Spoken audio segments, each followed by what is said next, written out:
हर खबर पर होगी आपकी पकड़। डाउनलोड कीजिए एबीपी लाइव ऐप। तो आइए शुरुआत करते हैं बुलेटिन की। इस वक्त की सबसे महत्वपूर्ण खबर यही है कि रिया चक्रवर्ती, उनकी तरफ से इस समय सवाल खड़े किए गए हैं सुशांत सिंह राजपूत की बहन प्रियंका पर। पिछले 6 घंटे से रिया चक्रवर्ती से पूछताछ जारी है। एनसीबी के दफ्तर में रिया चक्रवर्ती मौजूद हैं। सुबह करीब 9:45 बजे रिया चक्रवर्ती एनसीबी के दफ्तर में पहुंच गई थी और तब से अब तक रिया चक्रवर्ती एनसीबी के दफ्तर में। कल एनसीबी ने पहले राउंड की रिया चक्रवर्ती से पूछताछ की थी, आज रिया चक्रवर्ती से दूसरे राउंड की पूछताछ। और इस बीच मुंबई पुलिस में रिया की तरफ से शिकायत, प्रियंका और डॉक्टर के खिलाफ जांच हो। प्रियंका सुशांत सिंह राजपूत की बहन रिया चक्रवर्ती की तरफ से मुंबई पुलिस को यह शिकायत दर्ज कराई गई है कि प्रियंका ने गलत दवाई दी और इस वजह से जब से प्रियंका वाली दवाई सुशांत ने ली उसके 5 दिन बाद सुशांत की मौत हो गई। प्रियंका ने गलत प्रिस्क्रिप्शन पर सुशांत को दवा दी। प्रियंका डॉक्टर के खिलाफ जांच हो, यह रिया चक्रवर्ती की तरफ से शिकायत दी गई है मुंबई पुलिस को। रिया ने सुशांत सिंह राजपूत की बहन प्रियंका के खिलाफ शिकायत दर्ज कराई। आपको याद होगा किस तरीके से मीडिया में वो चैट सामने निकल कर आए थे सुशांत सिंह राजपूत की बहन प्रियंका के सुशांत के साथ, जिसमें कुछ दवाओं को लेकर बातचीत कर रहे थे दोनों भाई बहन। और दवा मिलेगी नहीं बिना प्रिस्क्रिप्शन के, इसके लिए प्रिस्क्रिप्शन अरेंज करने की बात भी प्रियंका सिंह की तरफ से कही गई थी सुशांत सिंह राजपूत को। और अब उसी आधार पर रिया चक्रवर्ती ने मुंबई पुलिस में ये शिकायत दर्ज कराई है, प्रियंका और डॉक्टर के खिलाफ जांच हो। और अपडेट के लिए सीधे रुख करते हैं, मेरे साथ मेरे सहयोगी जितेंद्र दीक्षित इस वक्त मौजूद है। जितेंद्र, मुंबई पुलिस में शिकायत दर्ज करवाई गई है रिया चक्रवर्ती की तरफ से, जरा डिटेल में जानकारी दीजिए इस खबर पर। जी हां, मुंबई पुलिस के पास ही ये शिकायत दर्ज कराई गई है और इसमें 2 लोगों को आरोपी बनाया गया है। एक तो प्रियंका जो कि सुशांत सिंह की बहन है और दूसरे डॉक्टर तरुण कुमार जो कि डॉक्टर लोहिया अस्पताल के डॉक्टर हैं, जिन्होंने की प्रिस्क्रिप्शन दिया था जिसके आधार पर दवाई ली गई थी। और इस शिकायत में ये कहा है कि 5 दिन पहले, सुशांत की मौत के 5 दिनों पहले ये दवा उन्हें दी गई थी गैरकानूनी तरीके से और जो उनकी मौत का कारण हो सकती है। तो इस तरह की शिकायती पत्र जो है वो मुंबई पुलिस को दिया गया है बांद्रा पुलिस थाने में। लेकिन मैं आपको बता दूं कि जानना चाहती हूं कि टेक्निकली क्या ये मामला मुंबई पुलिस देख सकती है? क्योंकि हम सब ने देखा था कि सुप्रीम कोर्ट ने जब ये फैसला किया था कि मामले की जांच सीबीआई करेगी, तब सुप्रीम कोर्ट की तरफ से साफ कर दिया गया था कि इसमें अगर कोई भी नया एंगल जुड़ता है तो उसकी जांच भी सीबीआई करेगी। तो फिर मुंबई पुलिस को शिकायत देने का मतलब क्या है?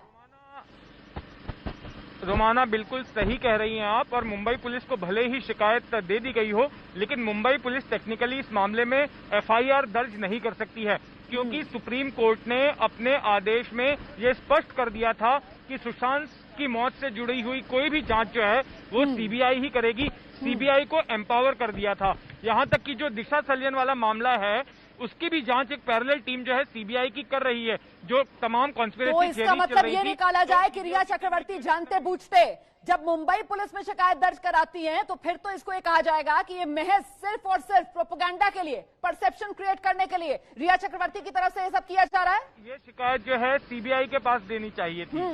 रिया चक्रवर्ती को ये शिकायत सीबीआई के पास देनी चाहिए थी, उनके संज्ञान में बात लानी चाहिए थी।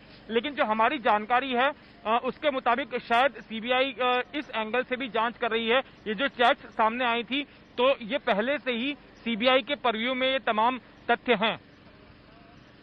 आप रहिए मेरे साथ, मैं लौटूंगी आपके पास। देखिए, सबसे महत्वपूर्ण यहां पर यही हो जाता है कि रिया चक्रवर्ती वो जानती हैं सुप्रीम कोर्ट सुशांत सिंह राजपूत की मौत के मामले में ये साफ कर चुका है कि अगर इस मामले में कोई नया एंगल सामने निकल कर आता है, कोई और जांच की जरूरत पड़ती है, किसी और एफआईआर की जरूरत पड़ती है, वो जांच भी सीबीआई करेगी। ये जानते बूझते रिया चक्रवर्ती क्यों मुंबई पुलिस को शिकायत देती है? अगर रिया चक्रवर्ती को सही में लगता है कि इस मामले में कटघरे में खड़ी होती है सुशांत सिंह राजपूत की बहन प्रियंका और उनके वो दिल्ली वाले डॉक्टर, तो फिर क्यों नहीं वो इस मामले को सीबीआई के सामने लेकर जाती हैं? इसीलिए तो हम कह रहे हैं कि फिलहाल ये प्रोपेगेंडा रिया चक्रवर्ती की तरफ से ज्यादा नजर आता है। खैर, इस सब के बीच महत्वपूर्ण हो जाता है रिया चक्रवर्ती का फूट फूट कर रोना। जी हां, एनसीबी ने पूछताछ के लिए बुलाया और एनसीबी दफ्तर में फूट फूट कर रोई रिया चक्रवर्ती। आखिर क्यों, जानिए इस रिपोर्ट में।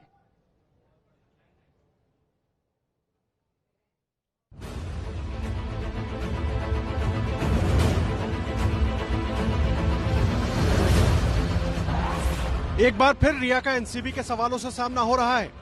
पूछताछ का आज दूसरा दिन है और धीरे धीरे इसको लेकर लगातार खुलासे हो रहे हैं। एबीपी न्यूज पर बड़ा खुलासा ये हुआ है कि जब कल एनसीबी दफ्तर में भाई शौविक से रिया का सामना हुआ तो रिया फूट फूट कर रोने लगी।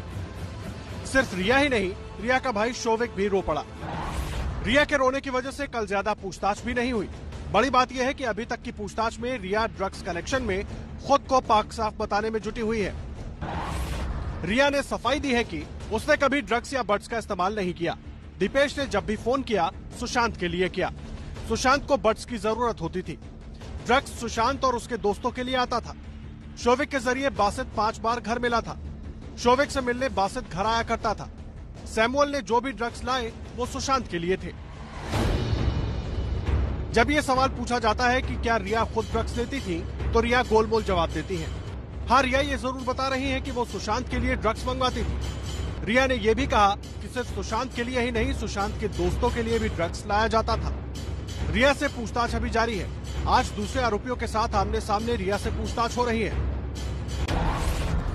आज एनसीबी दीपेश, सैमुअल और शौविक को रिया के सामने बिठाकर पूछताछ कर रही है।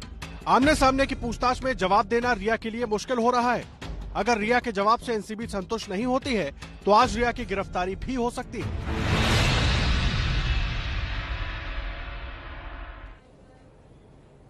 तो ये रिपोर्ट आपने देखी। एनसीबी की पूछताछ, छोटा भाई रिया चक्रवर्ती का शौविक चक्रवर्ती एनसीबी की रिमांड में है और उसे देखकर एनसीबी दफ्तर में फूट फूट कर रोई रिया चक्रवर्ती, भावुक हो गई रिया चक्रवर्ती। सीधे आपको लेकर चलते हैं। जितेंद्र दीक्षित इस वक्त हमारे साथ मौजूद हैं। जितेंद्र, आज की बात अगर की जाए, एनसीबी में राउंड 2 की इन्वेस्टिगेशन जो रिया चक्रवर्ती से की जा रही है, आज क्या जानकारी मिल रही है? सूत्र क्या बता रहे हैं? आज किस अंदाज में रिया चक्रवर्ती जवाब दे रही हैं, दे भी रही हैं, या फिर आज भी गोलमोल कर रही है मामले को? देखिए, रिया चक्रवर्ती यहाँ 9:30 बजे पहुंची थी एक्सचेंज बिल्डिंग में, जहां पर की नारकोटिक्स कंट्रोल ब्यूरो का दफ्तर है, और 10 बजे के करीब उनसे पूछताछ शुरू हुई।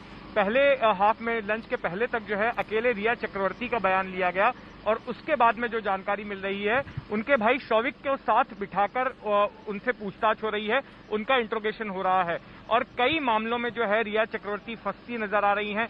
कल कई सवालों के उन्होंने गोलमोल जवाब दिए थे, लेकिन आज जो है चैट्स के साथ, बाकायदा सबूत के साथ में नारकोटिक्स कंट्रोल ब्यूरो के अधिकारी उनको कन्फ्रंट कर रहे हैं। और ये पूछताछ सुबह से लेके अब तक चल रही है। कल भी 6 घंटे पूछताछ हुई थी और अब भी करीब 6 घंटे होने आए हैं, उनसे पूछताछ चल रही है।